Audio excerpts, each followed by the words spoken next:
So, dear students of Ukrainian-American Concordia University, we have done the first part concerning law in international trade. With the second part, I will introduce you to some other rules, and therefore I will once again share my screen.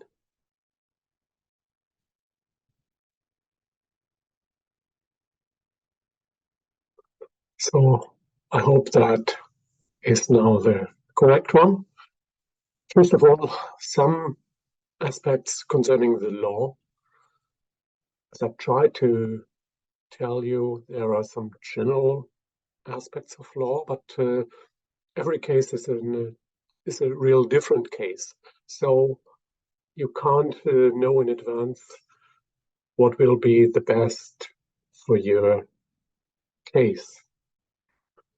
Some aspects, for example, that the decision of a court is not executed or not able to execute in another country. This you might know in advance, but some others for sure not.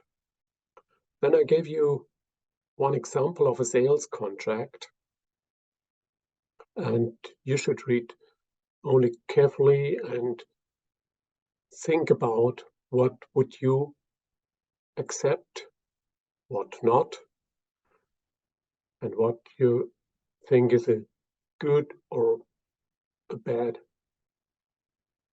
let's say,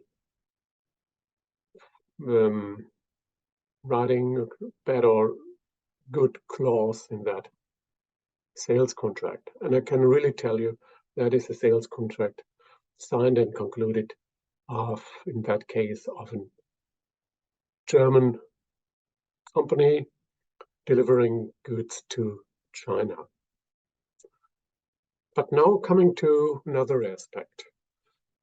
Here, for example, the first one, Incoterms. That is not a law of a country. These are very often used rules, in that case developed by the International Chamber of Commerce. It makes a little bit easier to use these so-called Incoterms or rules by the International Chamber of Commerce, because then for each party is clear what their obligations are and what cost and other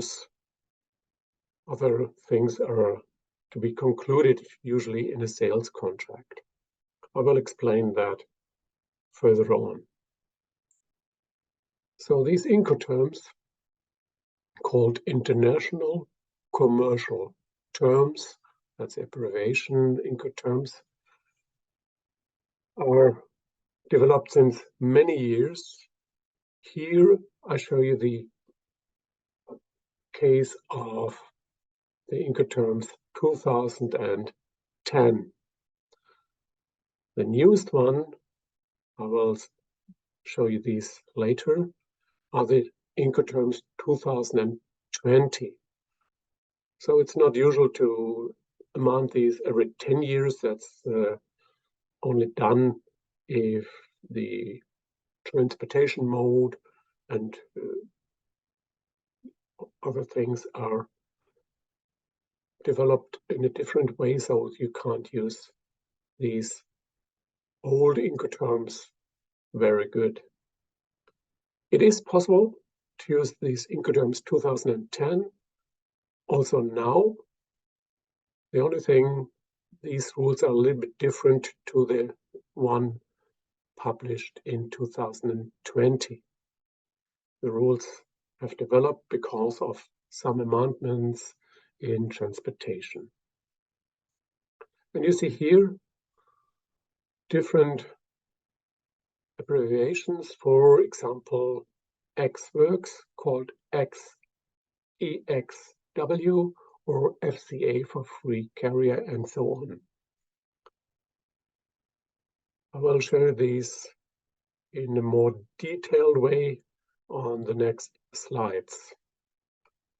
If you are an exporter and you want to reduce your risk and also your cost, then it might be the case that XWorks is the best for you because, and I will show you that in a text, in the rules developed by the ICC, because you have only to prepare your goods and to make them available on the code of your factory or plant. Different thing if you take, for example, the DAP, look down here at the left, the bottom of the left, DAP, delivered at place. So you have to bear the cost, take the risk, and also perhaps to bear the duties for the transportation, for the import, excuse me. So here is the text of the ICC. Even if it's called here Incoterms 2010, these are also applicable for the 2020 edition. XWorks. So you see here, seller makes only goods available at the premises of his factory. The buyer, that means the importer, is responsible for uploading, that means for ordering the transportation, and he has also to bear the cost for transportation, as well as, for example, insurance for the transportation or duties to be paid at the country of import. So all the other things are for the importer. Exporter is only to make the goods available at his plant.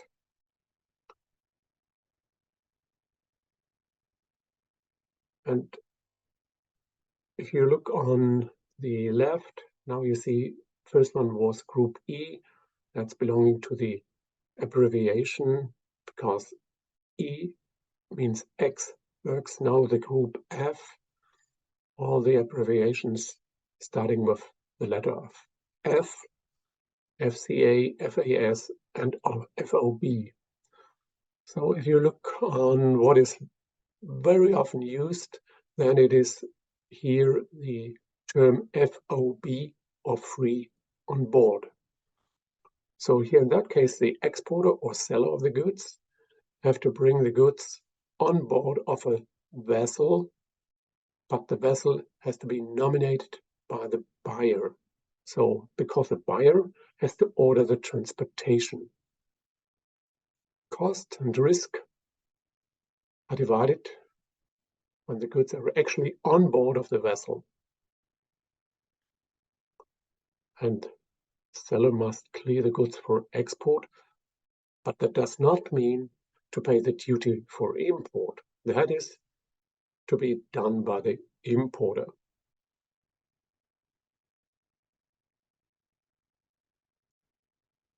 Let's go ahead with the next group. That's a group C. And here the terms are CFR, cost and freight, or CIF. That means that the seller now has not only to bring the goods on the vessel, but also to pay for the freight up to the port of destination in the usually country of the importer. The difference to CIF is only that here additionally the exporter has to bear the cost for the insurance of the transport. Then Group D, the last one here, and I will only take the DAP, delivered at place. It means that the cost and all the others are to be beared by the exporter, delivered at the named place, usually in the country of import. What is the advantage of these rules, of the Incoterms, of the ICC? You see here, and there are some textbooks, text rules for these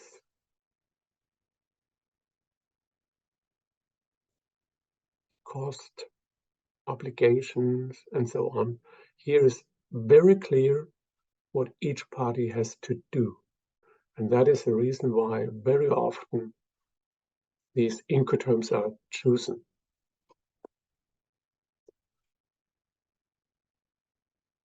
Coming to the actual Incoterms, the edition 2020, you see here there's not anymore, if you go back to one slide to DAT, that's not existing anymore. Now we have DAP, DPU. These are the new aspects here. But coming to one very special aspect of these, that is just here in the middle. Look at CFR and CIF, as well as CPT and CIP. The light blue and a little bit darker blue, the things are different here. The length of the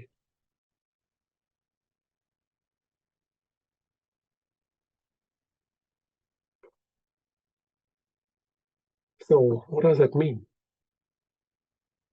For example, take CFR in the middle. The risk for the exporter is only up to port of loading, port of exporting country. But he has to take all the cost up to the port of destination. So you see, risk and cost is different in that case. What does it mean? Additionally, usually the insurance is ordered by the exporter, and also for that in the exporting country usually. So he has to make sure that the importer, in case of accident or loss of the goods, can apply for substitution by the importer. So that is a very special case for the different length here. That means difference in risk taking and cost taking.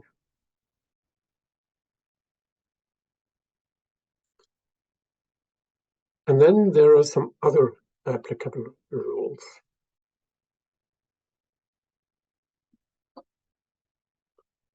If you look on the payment,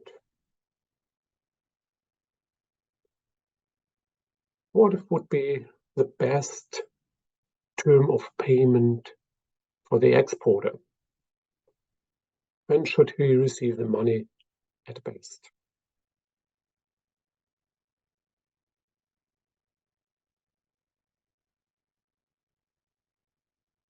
Will it be in advance? So he receives all the money, the whole amount, in advance before he delivers the goods?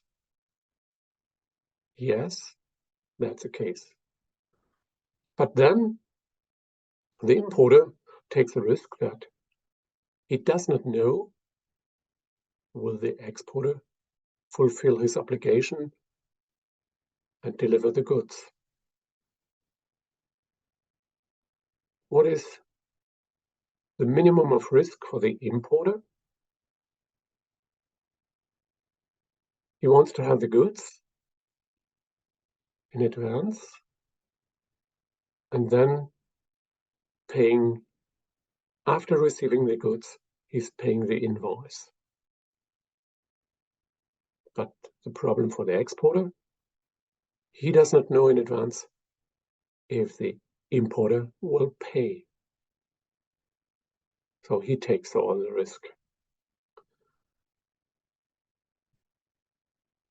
That's a problem, that one party takes all the risk, because that is not, I would say, possible that one party takes all the risk. Therefore, we have some other terms of payment sharing the risk. And that is involving banks. Bank is guaranteeing, for example, that payment will be made after fulfilling some obligations that we will have to discuss in another lecture. Two of these terms of payment are letters of credit or documentary collections. For both, also the ICC has developed rules. Here, for the letters of credit, the first one, Uniform Customs and Practice for Documentary Credits, abbreviation UCP. At the moment, edition 600. Or collections and the other one, Uniform Rules for Demand Guarantees. For demand guarantees, URDG, edition 758. And because not in every case the UCP are very clear, therefore our existing international standard banking practice, the last one here, ISBP. That's at least for the interpretation of the documentary credits, the UCP 600. Then there might be some standby letters of credit and so on, very special aspect in case of guarantees. I will explain that in another lecture. And because in the last years had been developed some, well, I would say not a very new term of payment, but in a little bit different way, called open account, and that's for using supply chain financing. And here you use a bank payment obligation, abbreviation BPO. And also for that, the ICC has developed some special rules. And you can use these, the last one for supply chain financing, for factoring or for fading, some special financing tools. So to finish that here, the very first part was on laws of countries. Now the second part on rules, mostly developed by the International Chamber of Commerce. So I thank you for the attendance, and sorry for some, I would say, not very clearly made explanations, perhaps, because I was waiting for an online live session. But I hope that it's not a problem for you. And if there are any questions, please let me know, write me an email, and I try to answer and explain. My email address is the last name. You see that on bottom here. Last name Kehr, and then at hs-worms.de